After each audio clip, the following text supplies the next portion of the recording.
said, stick by me and be your guiding hand. But don't ask me what I think of you. I might not give the answer that you want me to. Howdy, I'm Joe, and this is my show, Joe's Rides. In these videos, myself and my glamorous assistant Caden will show you what we get up to in my workshop in town, repairing mostly Land Rovers, along with a few classic cars, hot rods, American cars, all sorts. We'll also do some videos from my workshops at home, where you will see some of my projects, more cars, bikes, hot rods, odds and sods, you name it. So if you like petrol, oil, dirt and beer, then tune in. If you're a bit woke, left wing, if you believe in climate change, or you're vegan, then fuck off! Well, today's job is we're going to be working on this Range Rover Classic that's behind me. It's just been dropped off today, and I'm very happy to have it in the workshop. It really is a fantastic example. This belongs to a customer of mine who years ago had a Range Rover Classic in black as well, funnily enough, that we looked after, and it was quite a good car, but it was one of them cars that there was always something wrong with it, as there are with Range Rovers, but it really was an handsome, really. He threw money at it, we threw time at it, and tried to keep on top of it, but it just kept biting him back. And then the nail in the coffin really was the engine block went porous, so it started overheating. The only option there was to replace the engine. So at that stage he threw the towel in, moved the car on, and he hasn't had one for probably 5 or 6 years, but he's been looking for a good one, and he's just bought this and brought it to me. He paid a lot of money for this car, but that's how it is now. It's absolutely immaculate, almost like showroom condition. I'm led to believe that the car come from South Africa originally, which probably makes sense as to why it's in such good condition, because obviously the environment out there is better and the rust doesn't get hold of them. I haven't been underneath the car yet. Literally just put it on the ramp. So what he's asked us to do is service it. We've got a bit of a leak going on at the front. We've got to look for this leak, and we're going to wax all the underside of it to protect it further. But looking around it, all the paintwork's flawless. The bodywork is just something else. It's got 62,000 miles, which I guess is genuine, and inside is as good as outside. It's just like a new car in there. All the seats are perfect, door trims, everything, nothing missing. Everything's original, which I like. It's got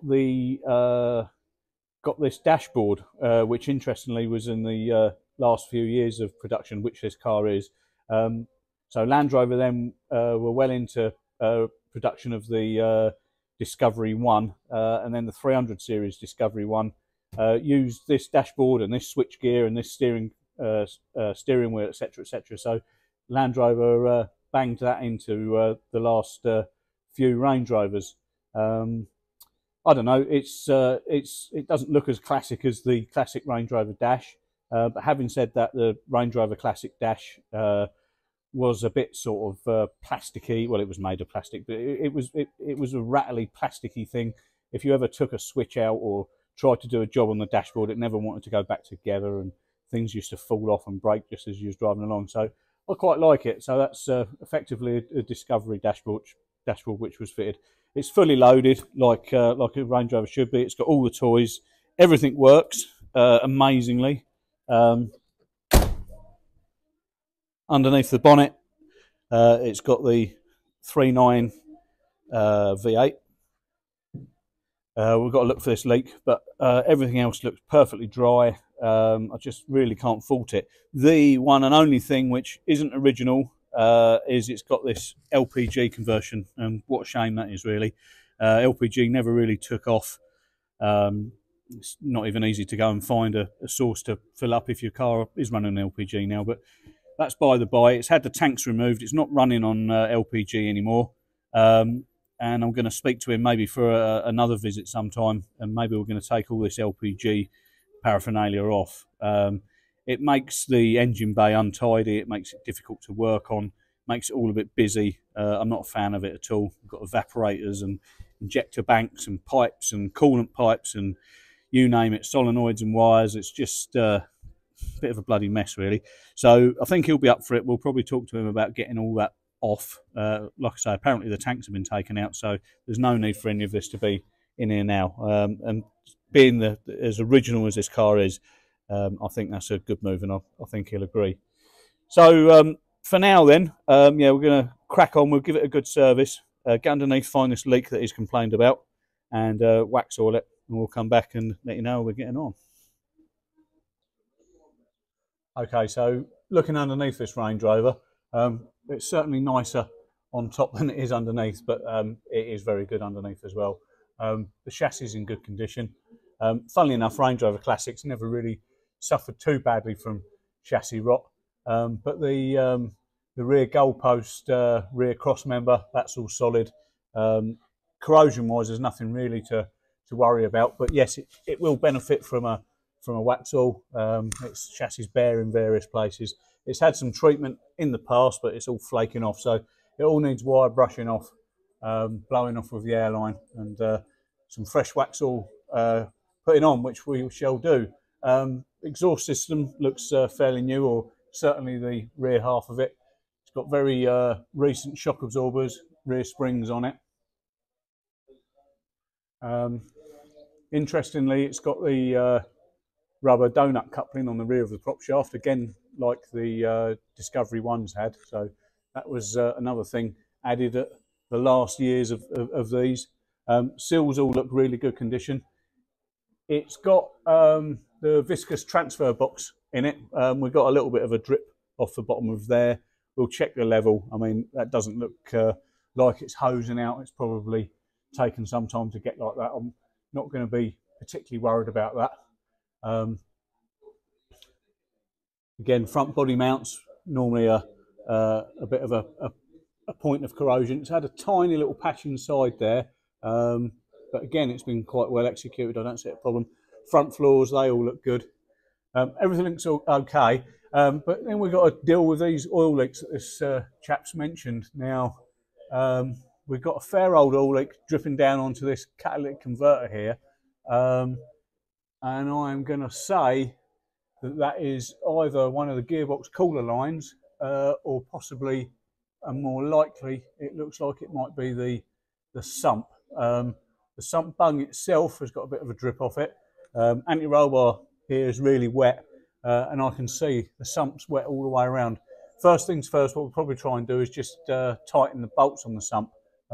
It's not uncommon for them to come loose and produce a bit of an oil leak. I can also see there's a bit of a drip coming down from the side of the gearbox sump. So again, we'll go around the bolts on the gearbox sump, make sure they're tight. Again, new springs and shocks on the front. We've got a bit of a leak here on the front swivel housing, so we'll top that up if nothing else. I'll speak to him. Maybe I want us to strip it down and put a seal in it, but I guess if we top it up and clean it off, it'll be okay for now. Tiny bit wet, excuse me, tiny bit wet from the front diff pinion sill, but again, it's not really hosing it out. We've got to remember it's a Land Rover we're working with here, but if nothing else, we'll clean it off and top it up. But he was more concerned about the leaks at the very front of the car, of which there are many. Again, we've got the sump itself is wet up there. We've got a bit of a leak off the engine oil filter, but we're going to be servicing that, so that one will get nailed. A bit more of a concern is it's really, really wet on the front cross member. You probably can't see where I'm looking, but the power steering hoses all the way up to the pump are very wet. The low pressure and the high pressure hoses coming from the pump have actually got drips on them. And then we've got quite a healthy drip off this gearbox cooler line. But I think that the oil that's gathered on the bottom of this gearbox cooler line is actually from the power steering pipes. Of course, power steering uses ATF red fluid, the same as the gearbox cooler pipe carries. So a little bit difficult to be sure exactly which one of these pipes is leaking. But my feeling is it's the power steering pipes. I don't know if you want to come back here, Caden, but I'll just show something else, which is something I've come across. Where the power steering pipes are clipped into this front cross member, they're clipped in with these metal clips. And there's no rubber insulation or anything like that between the clips and the pipes. And the pipes can cavitate and rattle and move. And these clips will eventually wear through the power steering pipes, cause tiny pinholes and cause them to leak. But yeah, it's quite an oily mess. My gut feeling is it's the power steering pipes. I think we'll order a pair of them, get those fitted, clean everything else off, run it up once they're fitted, and see if we've got any leaks after that. So we'll crack on. So we've pretty much finished treating the underside of this Range Rover now with a wax type product, and it looks as good underneath now as it does on the top, and well worth doing because the chassis and body were a bit dry with a little bit of surface rust here and there. No sort of holes or anything, but yeah, definitely worth doing. So good call by the customer to have us do that. Caden's just going to start replacing the power steering pipes. We've elected that they are the main cause of the leaks that the guy's experiencing at the front of the car. The pipes come from the other side, from the reservoir, across the front cross member where we showed you earlier where they're leaking, and then they go up in here in the top of the steering box. Fortunately, on this model of Range Rover, Land Rover in their wisdom did put a removable cover in here, which gives you access to get to the power steering pipes. Whether they put it in there for that reason, I don't know, but it certainly makes any work on the power steering box stroke pipes easier, and also gives you access to the strut tower top there as well. So it was nice to see that on this model. Normally they haven't, and this inner wing will come along here and you've got to try and access these pipes from the top. Don't get me wrong, this job is a pig of a job, full stop, but this certainly makes it easier, taking the wheel off and removing that panel.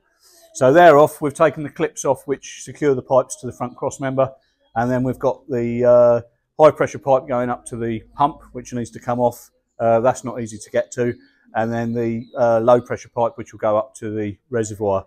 So we'll get them off and show you how we get on. Okay, so for now we're finished working on this classic Range Rover. Not much of a video, I appreciate, but we just wanted to show you what a lovely car it was, or is. Yeah, so we've spent a lot of time underneath here, cleaning and scraping all the chassis and underside to apply the Waxall, which was a really good move on the customer's behalf, in my opinion. Definitely needed, and it will preserve this car and keep it looking as good underneath as it does on the top. There's a lot more work in Waxall in a Range Rover, a classic Range Rover for instance, than there is a Defender.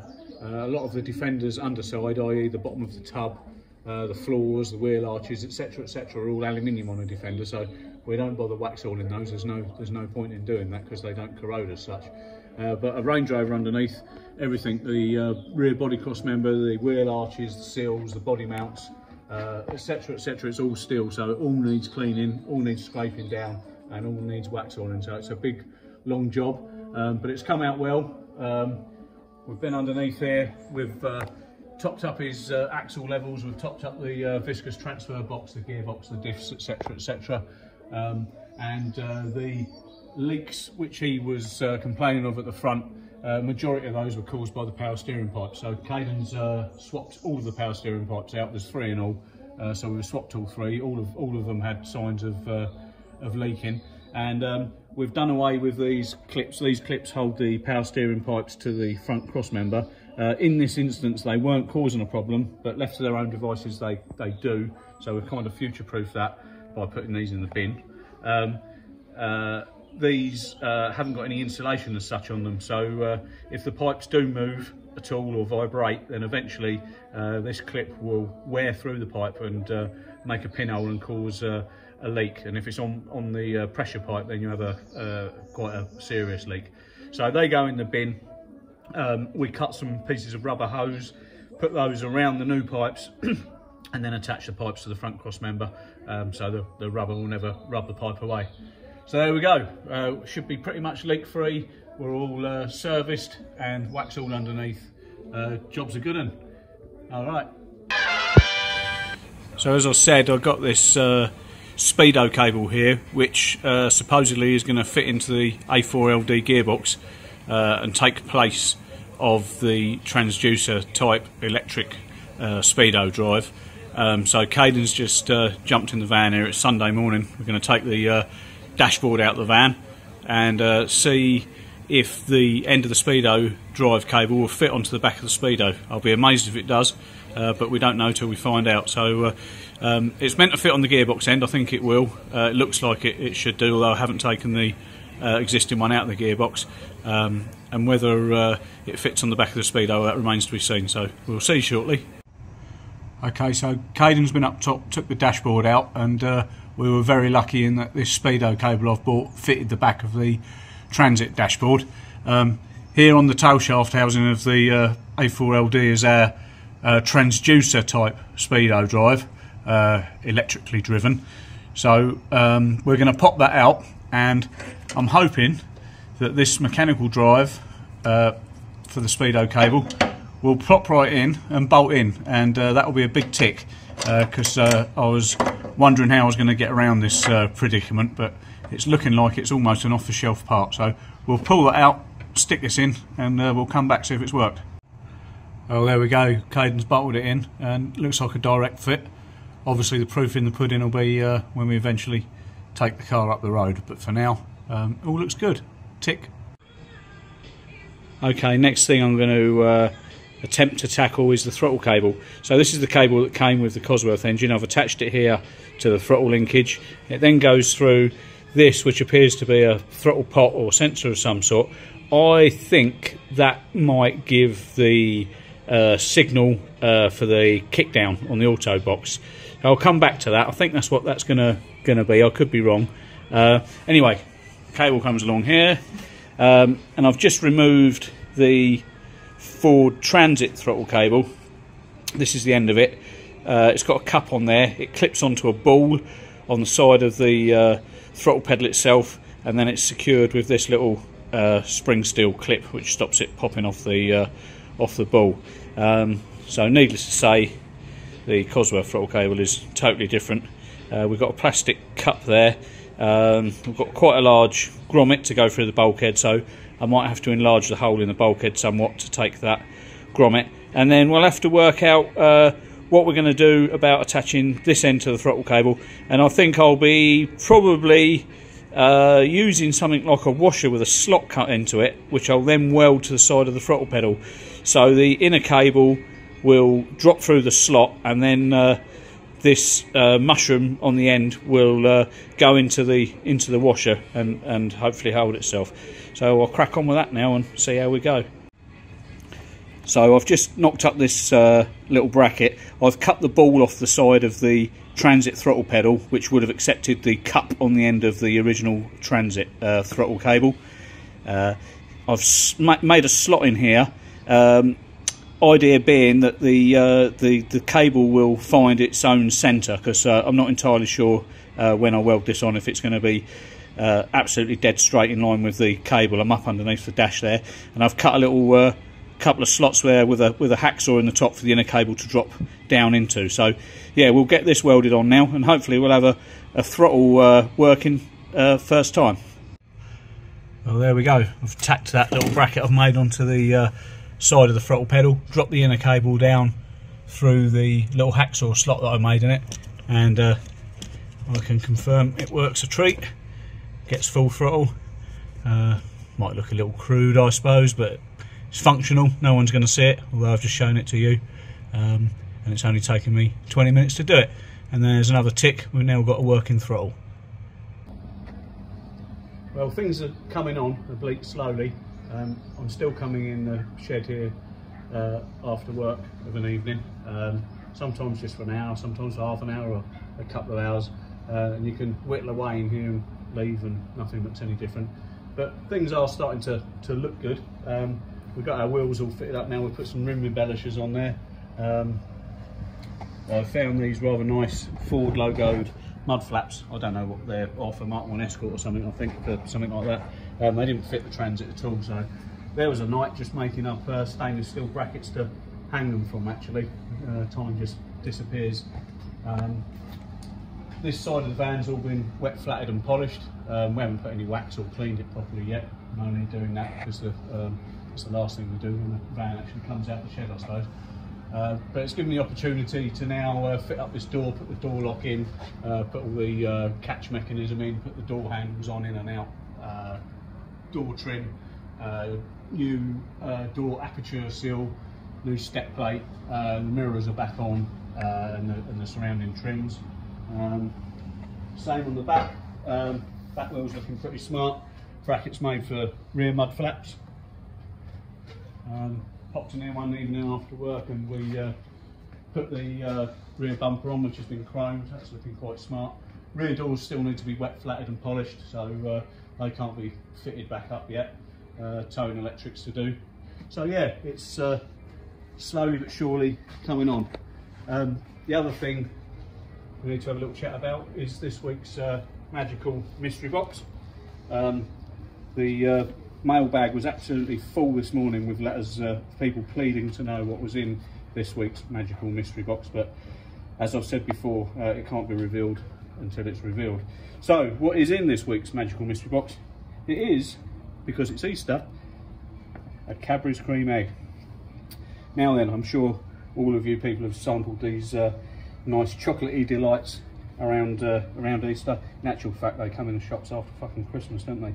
Anyway, here they are. I find it quite amusing that a lot of people think that they are real eggs from birds. It makes me laugh, which is not the case at all. Of course, they're made from chocolate with a lovely, sweet, sugary centre. I really enjoy them. Oh, they're eggs! It's Saturday morning, just come round again, and we're having a play around with Supervan3.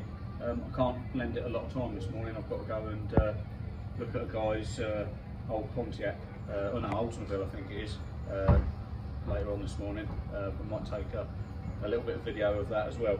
But sort of back just having to think about prop shafts, and I laid awake in bed last night thinking about prop shafts, and I come down, opened the shed this morning to look at the prop shafts, and I was right. And what I was right about was the car prop shaft, which is this one on the right, doesn't have a sliding joint anywhere. The transit one does. Now, I was trying to get my head round why the car prop shaft hasn't got a sliding joint, and then it's just occurred to me that I guess it had a fixed differential with then independent suspension on either side, so the differential itself didn't move up and down with the wheels, whereas the Transit has got a live axle and it will move up and down, hence the need for a sliding joint. So if we're going to use a bit of both, which is exactly what I'm going to have to do, then we're going to have to incorporate that sliding joint at the back. I'm not entirely sure how I'm going to go about this just yet, but the first step I think will be to fit the prop shaft at the gearbox end, and then we've got our centre bearing, and we'll make something to pick up on the holes for the centre bearing and mount the centre bearing. Then I can get an accurate measurement of the overall length of the prop shaft from there to the rear axle, and then from there we'll have to decide whether we try and use some of the Transit original prop shaft with the sliding joint, which I think we're going to have to, because I've also noticed that the diff flanges, although they look a very similar diameter, the stud patterns for the prop shaft bolts are different. So it's going to be a bit of a head scratcher, this one.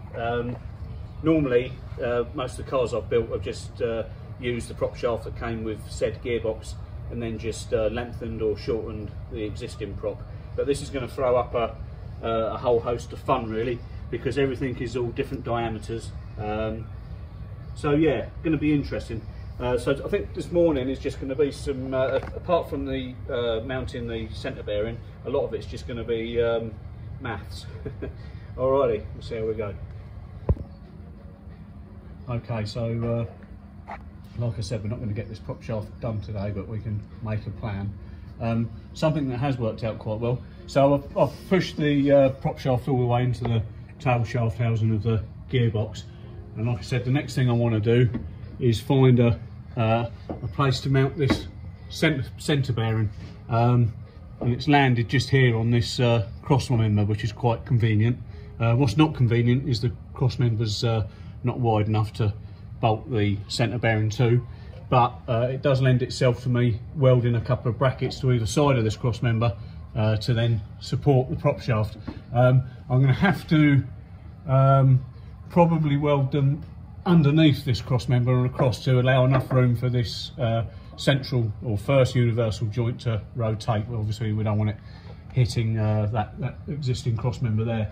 It goes through this hoop and then obviously needs to join the rear diff. Now this flange is of a different stud pattern to the one on the diff.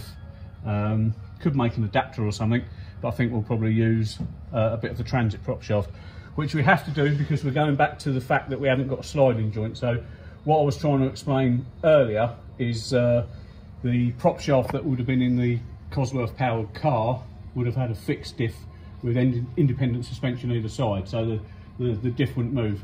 This is a live axle, this is on leaf springs, so to a degree this axle is going to go up and down, and that is effectively going to change the length of the prop shaft when it does so.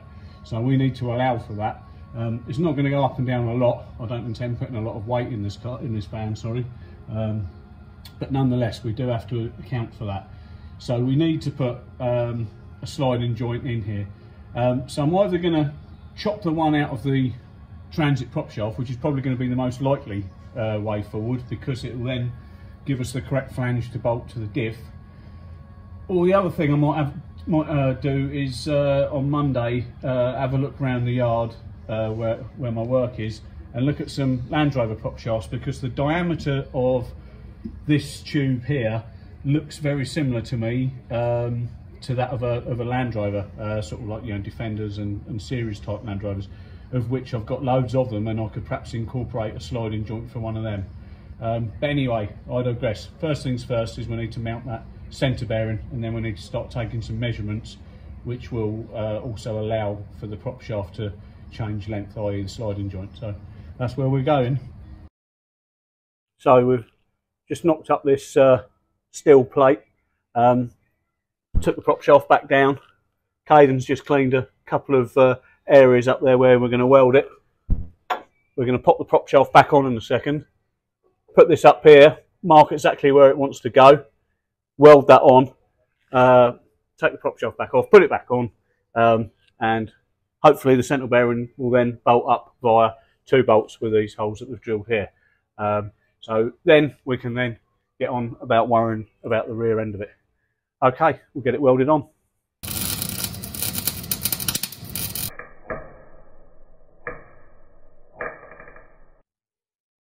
Okay, so yeah, stage 1 of the prop shaft installation is done. We've welded our plate up there and bolted our centre bearing up. This is just temporary. We'll put some nylock nuts on there when it's done, because we're going to have to take this prop shaft on and off probably a dozen times now. But now we can accurately measure our shortfall from this car prop shaft to the transit diff flange, and make up this section, and repeating myself, I know, but incorporating the sliding joint. So it will be this distance, the shortfall distance, plus or minus, I'm going to sort of say an inch or so, to allow for the prop shaft to change length when the axle moves up and down. So yeah, we'll cut these prop shafts up now and see if we can cobble something together. So as I said, I'm not in the shed for a full day here today on Saturday, because I've got to go and look at this guy's Oldsmobile, I think it is. So I think I'm going to draw a line under the prop shafts today. I'm going over old ground, I know I've just said this, but I think if I cut this transit prop shaft here, just behind the yoke, and then cut the car prop shaft wherever I need to, dictated by the length of the shortfall, then there's a chance that this will slide into this car prop shaft quite snugly, depending on the wall thickness of the car prop shaft. Obviously, this is a sliding joint, so if I cut it here, this is going to be splined inside, so it won't be just the end of a tube. This is more than likely going to be solid, which doesn't really matter too much.